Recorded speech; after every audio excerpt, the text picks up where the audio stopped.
Thank you so much to Tai and Joe for being with us today.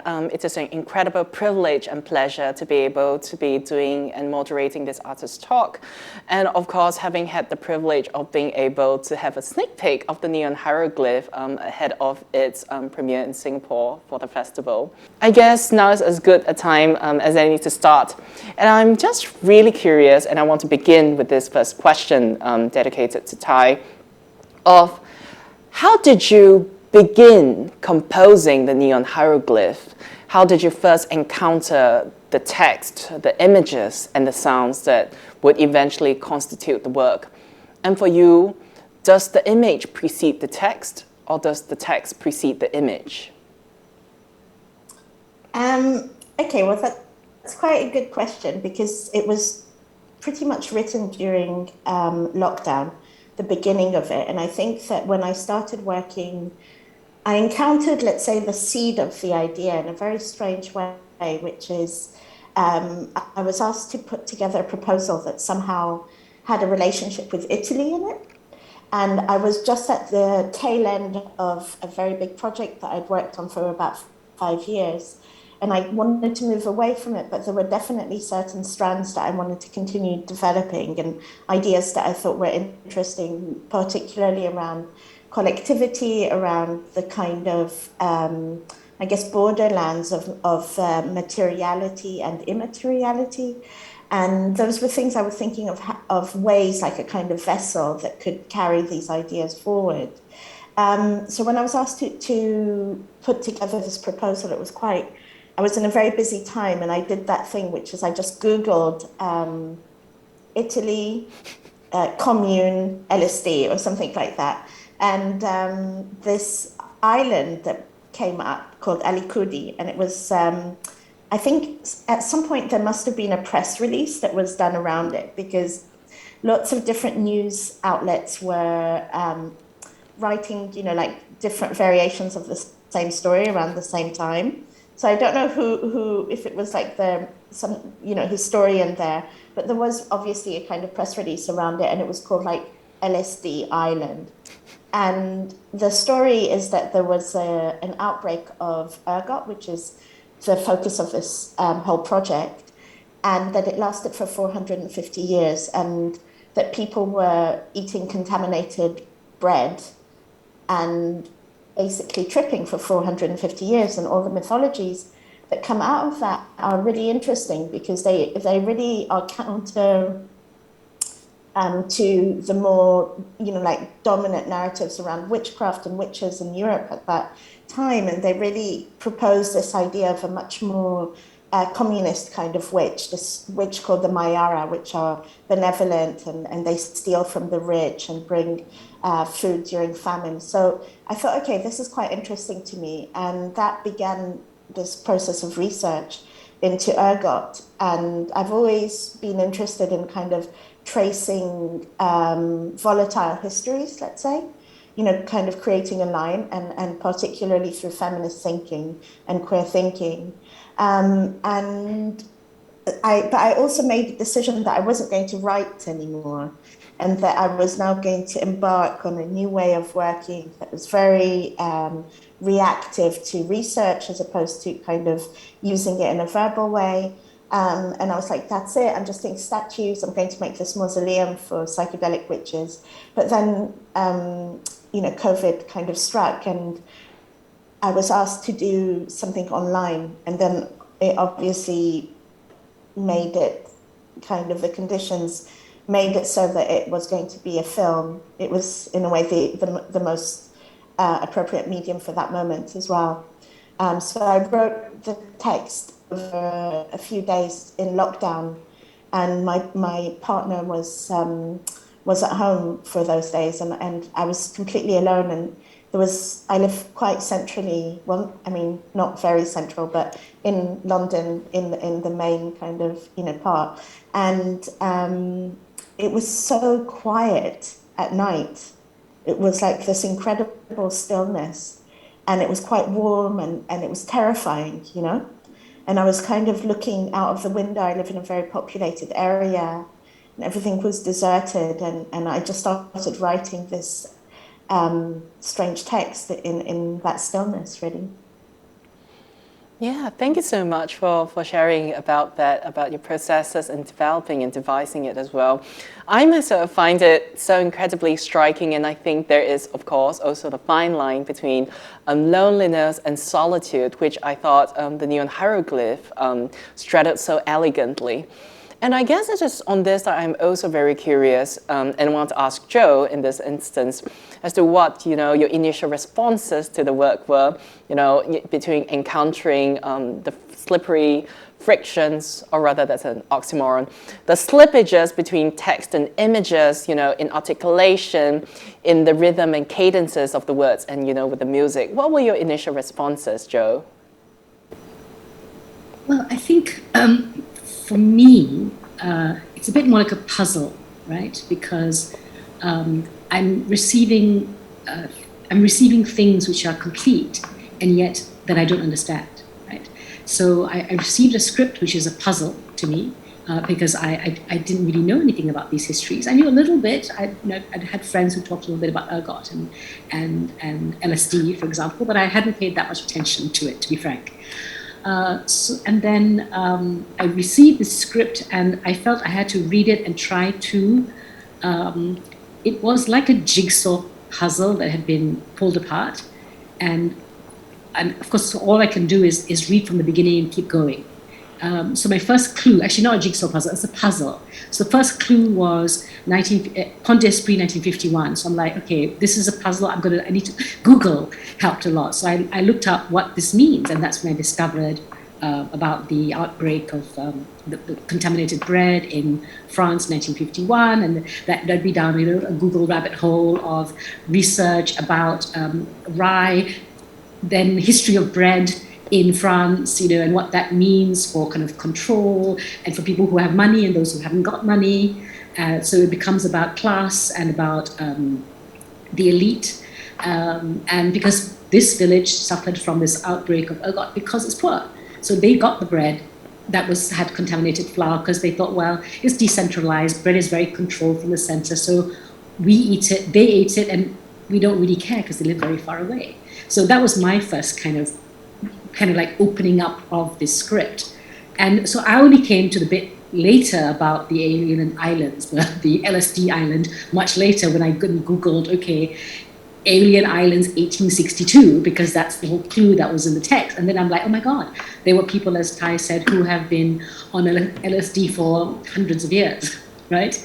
But I only came to that later. So I think then my reading of what the people in Pont d'Esprit went through then colored what happened on that island, because it's quite horrific what happened to the people of Pont d'Esprit, right? I mean, it was described as people going mad overnight, and I remember these moments from Tai's text about the tigers, for example, the paisley and the whale. I'm like, I can't understand any of this. And I'm like, oh my God, these children imagined they were being pursued by tigers. A postman imagined he was shrinking. Other people, thought they were being chased by bees, and they had really no idea what was happening to them, physically, mentally, and other people seeing them also had no idea. Then I get to the story of the alien islands, and everybody's cool with it. It was like, yeah, this is how it is. You live in a perpetual state of otherness, or of inhabiting a place where extraordinary things are just really kind of ordinary. And I thought, well, that's really why that interest in, well, what is witchcraft? What is it to be differently, to inhabit a different self, right? I remember many years ago, I've always been very interested in the human mind, and I was doing a lot of research at that point on people who were bipolar or schizophrenic, and I watched this documentary, and I was really surprised in watching this documentary that a lot of the people who were interviewed said they were describing the things that they went through. Really painful, some of these experiences, very painful. But when they were asked, would you have it any other way? Everybody but one person said, no, I don't want to not have this. Because, and this one man who I remember in particular said, so you don't understand, he said, when you see angels, you don't want to not see angels anymore. I see angels. And so he wanted to live with that. He also was somebody who had tried to kill himself on multiple occasions because of the trauma of being himself. But yet he learned to live with it. And we think we need to change people like that and make them, this, for want of a better word, normal. And so I think for me, reading Tai's text was trying to understand how people can and are able to live in very many different manners, with many different imaginations, unfettered.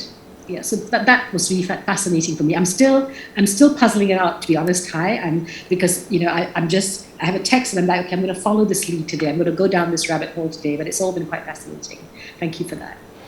Yeah, thank you so much, Joe, for sharing. But yes, Tai, go on. Sorry, just to I really loved how you talked about it, Joe, because obviously I think, when you work with someone who's thinking about the text in the way that a performer does, you are thinking about how to kind of embody and be within it.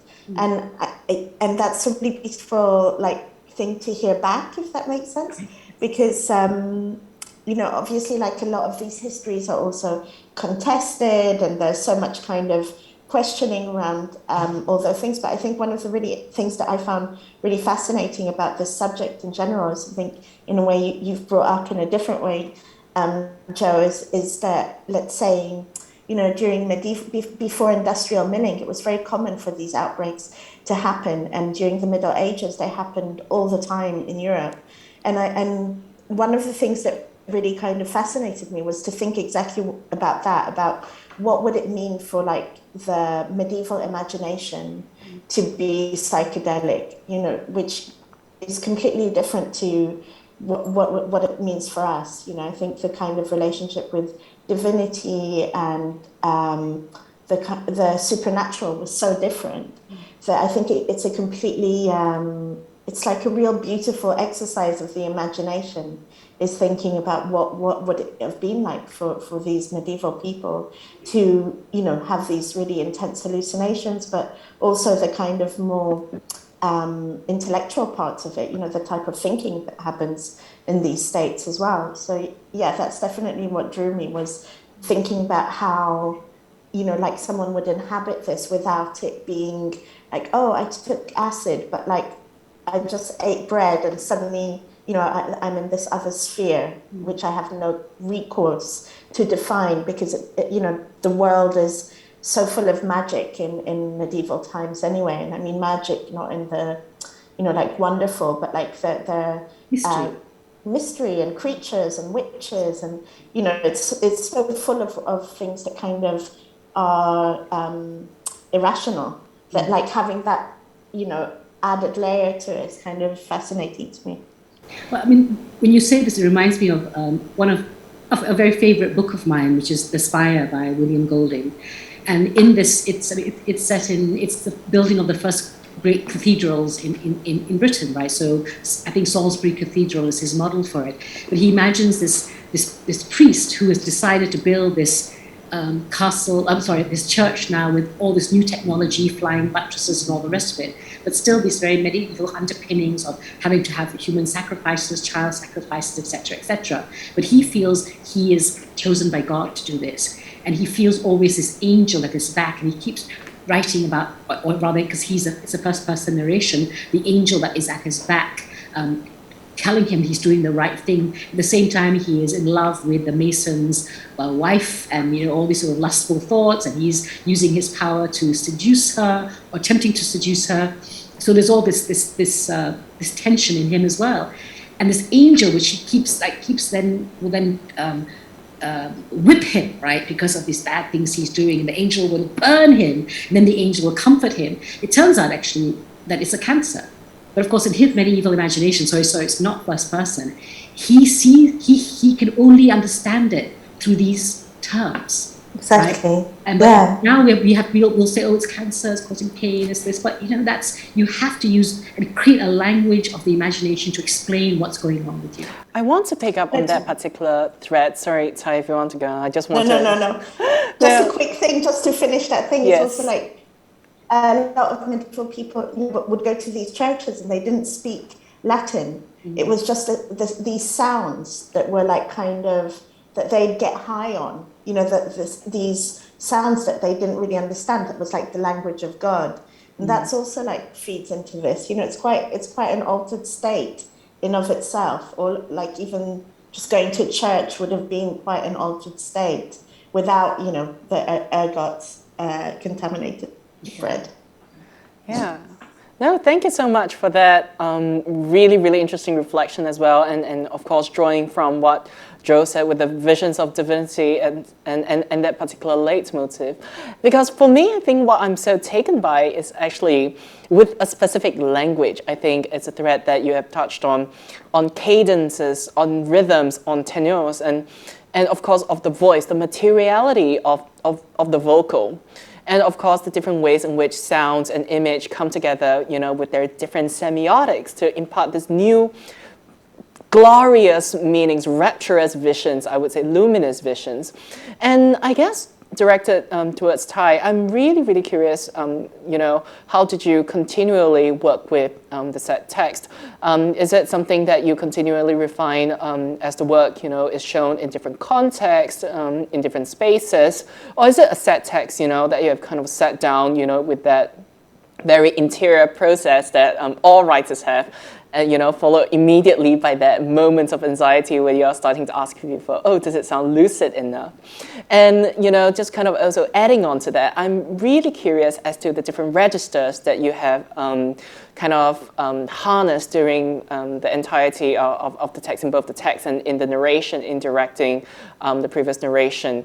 Because there is a certain quality to it that makes it so interesting, you know, because of course there's always that conjuration, that incantational quality to it that makes us, that, for example, provoke specific responses to that, say, the oracles of Delphi recounting, you know, something terrible is going to happen, versus, you know, that almost dreamy, airy texture of, you know, this articulations of someone who has been touched by the hands of some sort of divinity. And I'm just curious, you know, as to how you worked with meters, you know, to come up with the rhythms, with the sound, with voice and language as texture, you know, as simply opposed to narration needed to illustrate a certain context. Yes. Okay, let me recap that in my head. So the text doesn't really change, and I think that's somehow a thread that runs through all my projects, is that there's always a text at the beginning, and that kind of becomes a blueprint for the project. So I write it in its entirety. It gets proofread because I knew from the beginning that it would be published also as a book. So when it was finished, when I'd finished with it, I passed it on to the editor that I work with, and they had a look through it and kind of suggested, you know, a few different like changes. I think there's something about, like, in terms of how I usually work, I'll have a tone, and often it's from music, and a couple of images in my mind of what I want the text to be. And then I start writing the text, and it's usually, the text is a kind of interpretation of some of those tones and images. I don't think about it very technically, though, if that makes sense. I don't actually think of it, you know, I realize that I have a style, let's say, of writing, and every time I write, I do think, oh, I really want to change it and be more versatile, but I'm not able to, unfortunately. It always ends up sounding like my work. And I think that there are certain, let's say, structures that repeat themselves, which is like there's often a macro and micro traveling, you know, traveling from something that's quite granular and cellular and very small to going, you know, to, like, let's say, the texture of wet leather or something like that, then, you know, going further back to something that's quite broad, you know, like bird song at midnight or something like that, you know. So I think it often has this rhythm of going from very detailed and micro to zooming out. And the actual structure of this text is based on this book called Star Maker, which is a science fiction book. And in it, it was written in the 1930s, and it's a very prescient book, I think, for its time. And the structure of it is that there's the protagonist travels from his house and gets sucked through Earth and goes out into the galaxy, basically like kind of travels through the galaxy and meets other civilizations. So I quite liked that structure, and I thought I wanted to somehow pay homage to it as well, because it was a book that had a strong effect on me when I was younger. So the narrative goes from the cell to the galaxy in this iteration, and it also leaves Earth. So it goes from like the cellular, and then it goes through, like the kind of things that happen on the eye, which are microscopic. Then it slowly goes through the Earth as well, which is Persephone going into the underworld and coming out the other side. And then the drones are like kind of leaving Earth, and then eventually it's looking back from space. So I wanted to use that structure, and also in size, like kind of going bigger and bigger. And it's also reflected in the images. So it starts with,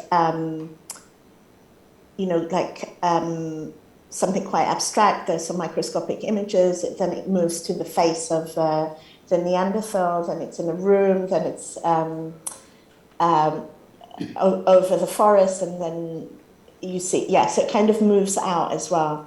So I think that was the only thing that I had any control over, let's put it that way.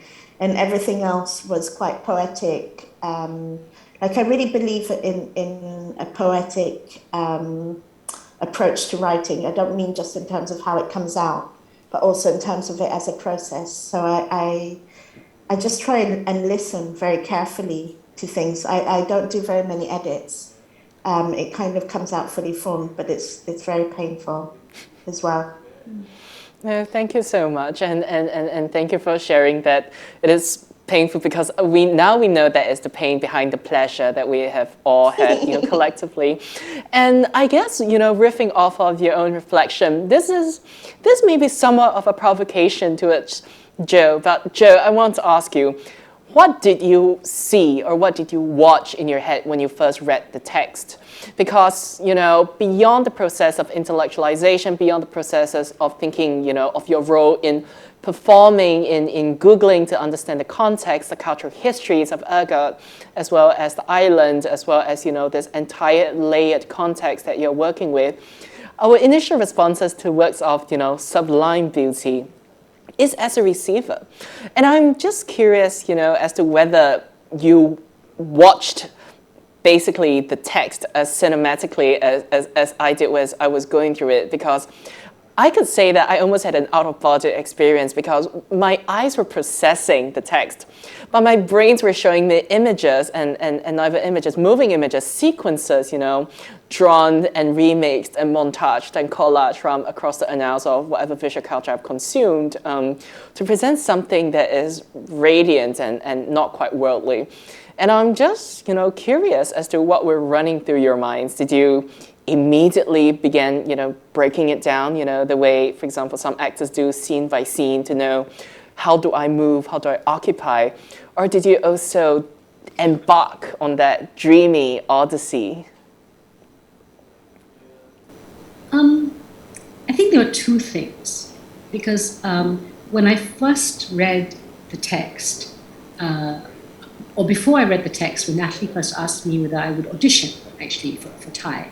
And so she sent me the text, but I also, Google, right? I Googled Tai, and I looked at your work, and at your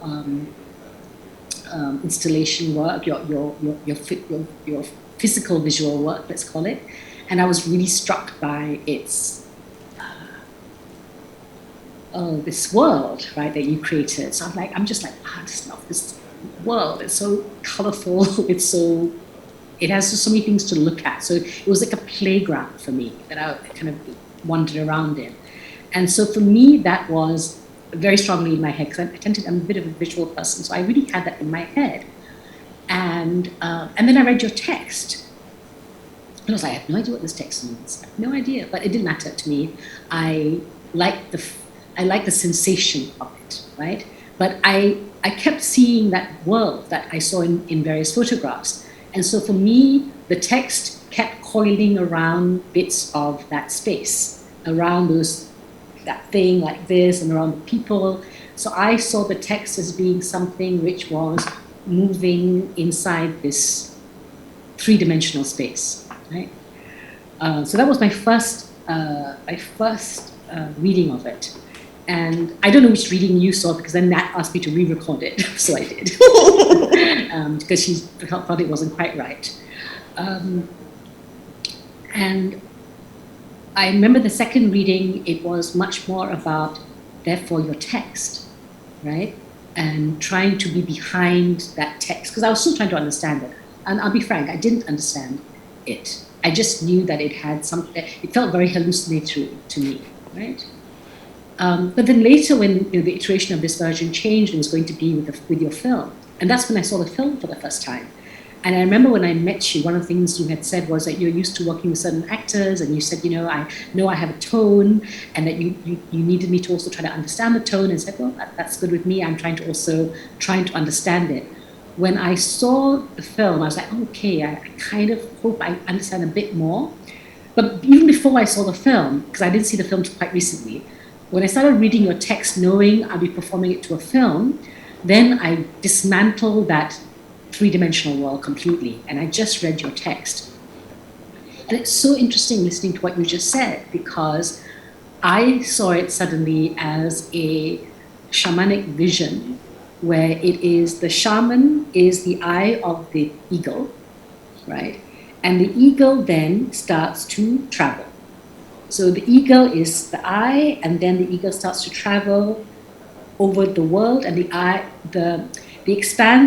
world starts to expand, until, of course, then the shamanic eagle goes to everything, everywhere, all at once. And so it's very interesting hearing about this book, which I didn't know, The Star Maker, about galaxy travel, and because I felt it was an astral travel journey when I read it, when I read it free from everything else, just as a text.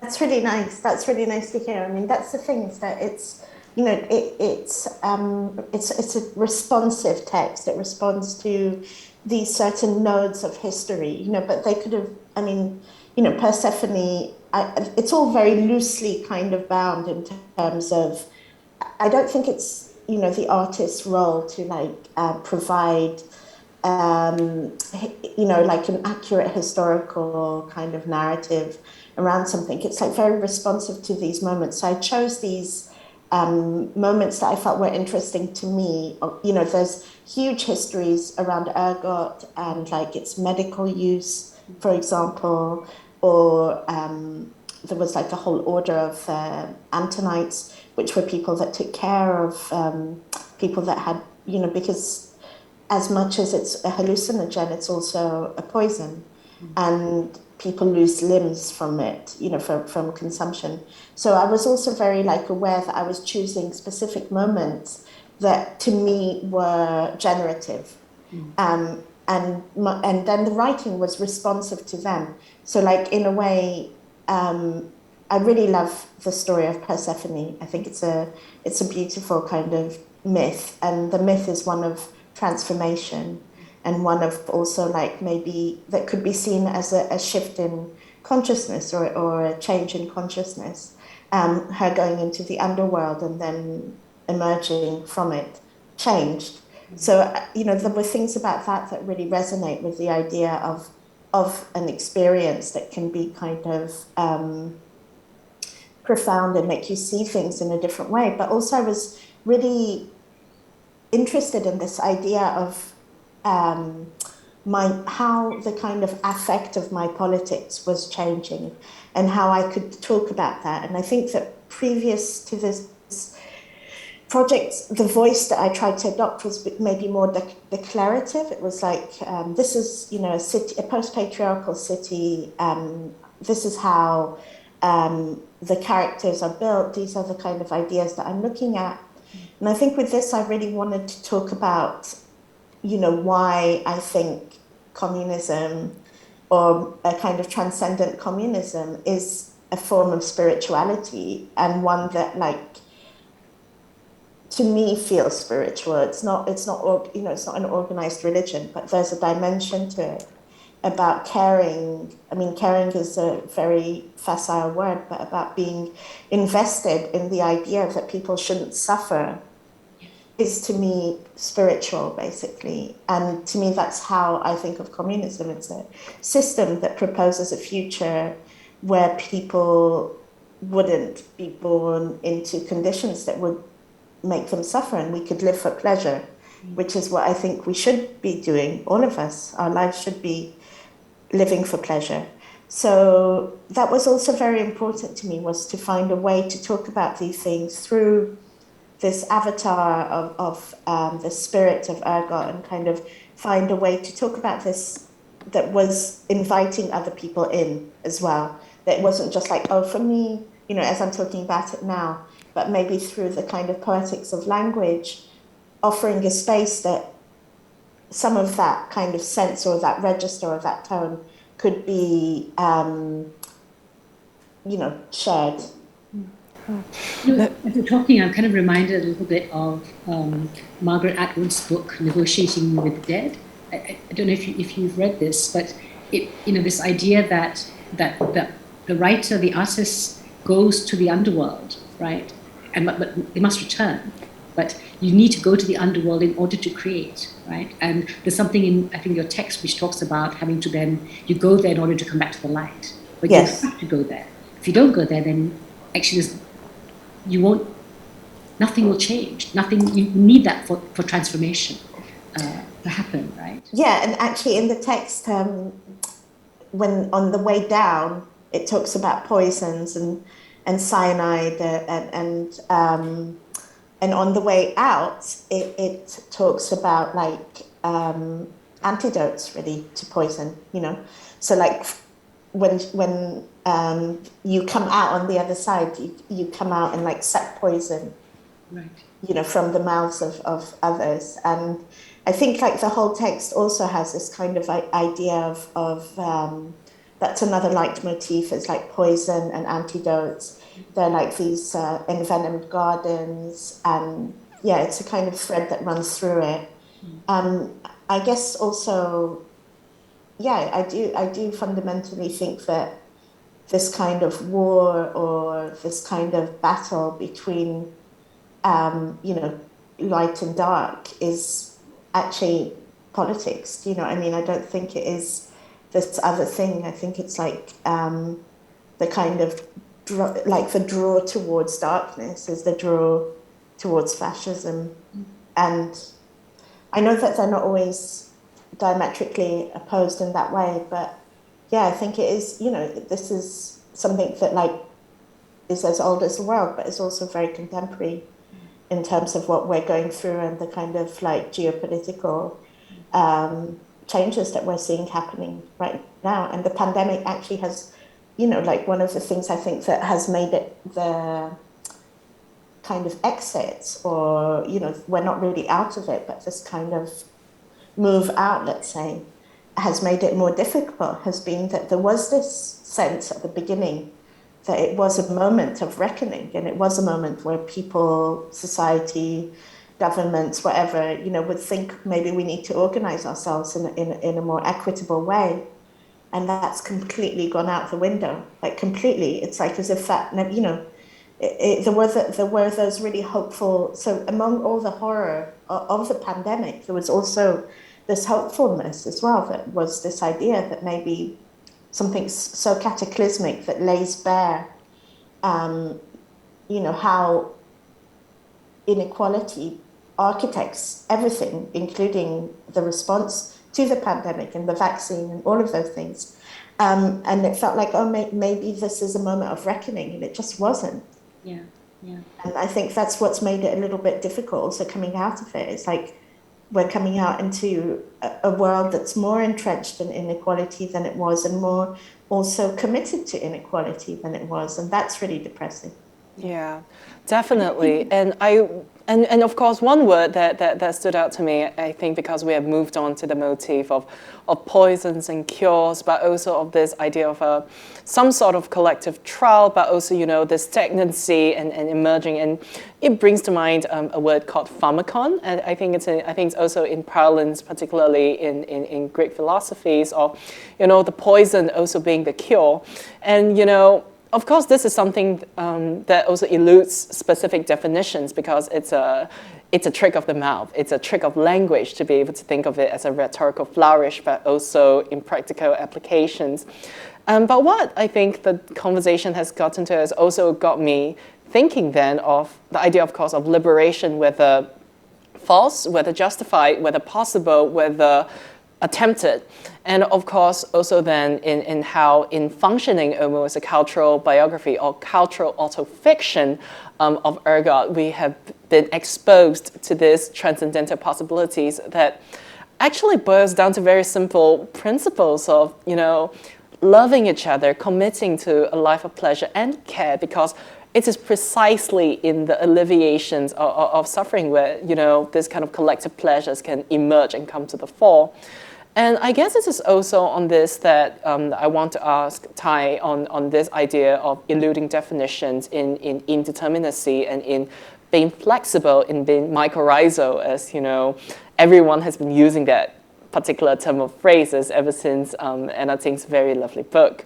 And I want to ask you also something practical in that, the Neon Hieroglyph has undergone this many iterations in these different formats, and the sensitivities of this different media something that you actively want to challenge or bypass or work with, or does the Neon Hieroglyph in a way comprise precisely of this assemblage, and thus it is simultaneously this thing but also everything at once?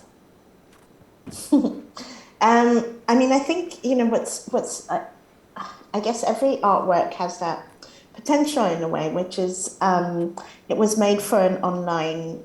It was commissioned as an online piece. It was supposed to be 9 episodes, and they were online, and people could watch them on their laptops. It was very much thought of in that way.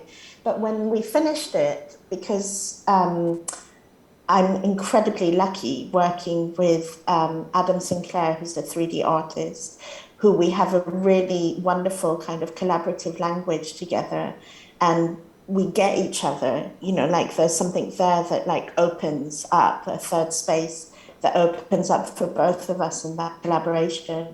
And also with Maxwell Sterling, who did the score, it's when we began working on it, we had no idea how it was going to end. So first of all, even just on a really practical level, it was supposed to be half or even more live action, and there were just going to be these moments that were computer generated imagery. Everything else was going to be live action. There was going to be a cast of 12 people. Because of COVID, things just kept kind of going smaller and smaller, and at some point I just had to make a decision as to what was going to happen with the project. And I said, okay, let's just do it all from found footage, computer animation, and the monologues will record them, because that was safe enough to do it with testing. And when, it sounds really horrifically big-headed, but basically I was very pleased with the outcome, if that makes sense. It was much better than I thought it was going to be. It was something that was completely made in lockdown, very restricted. It was done on Zoom pretty much, and it felt like it was going to be very compromised. And when it finished, it was this full thing, and it was this living thing, and it had nuance in it that I didn't imagine it would have, and it kind of had its own life, if that makes sense. Something happened there with all these components coming together that I didn't predict. And it was something that I was really happy to see.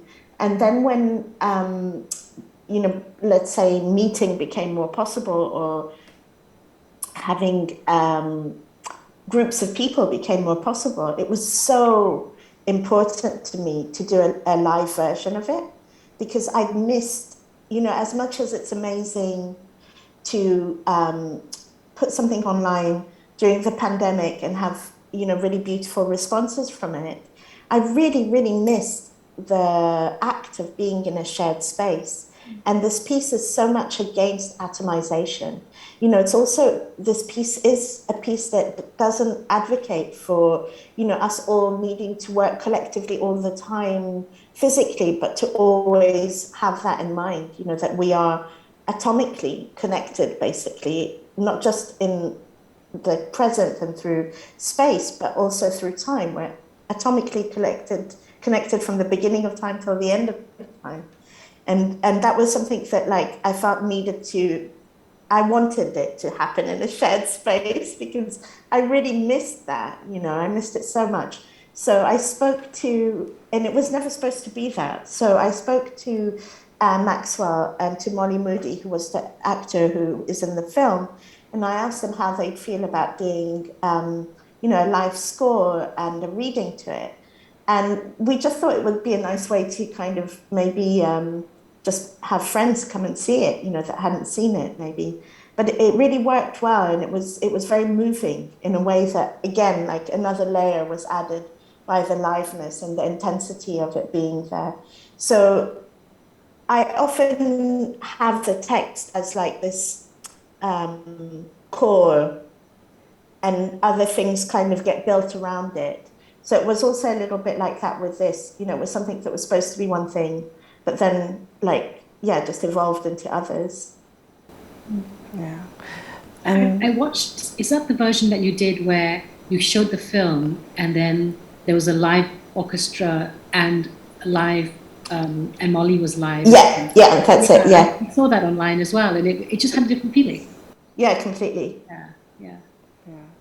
And this will have a different feeling as well. Yeah. This. So one of the things that we're doing with this, which is a technology that I really, really love, and I've used it before, but I think there's something also that happens with that kind of creates this third space as well, which is Jo is going to be reading to camera, and there'll be a live feed of her reading on a big monitor with the film. And that thing of having that displacement of liveness that's simultaneously live but also mediated, I think will also do something with the text that we haven't seen yet. It is such, a pleasure to be within your brilliant companies, and, I am constantly rethinking even, the terms of engagements in terms of references that I've had, engaging with the Neon Hieroglyph, to think of the materiality of the text, to think of the materiality of the vocal, to think of the materiality of being and embodiment. And of course, the words that also comes to mind is the materiality of being unruly, of the ability to not be contained, the ability to spread like a fungus, the ability to open new visions, but simultaneously rotting limbs. And it is in this particular poetic cadences that I realized that poetics and politics, they have almost similar enunciation, but only one indicates a cluster of multiple blood-sucking insects, and the other indicates a certain possibility to how we can collectively world and to collectively think of new ways of imagining existence and realities. And I think at the end of it all, this is the brilliance that sustains the Neon Hieroglyphs in whatever iterations. And I look forward so much to see how Jo could interpret it, that also on her own terms, to see, what kind of interesting frictions and sparks might fly. Thank you so much. Thank you for that wonderful moderation as well, Alfonse. It was wonderful. Great questions, and really a lot to think about, and beautiful readings from both of you. Thank you so much.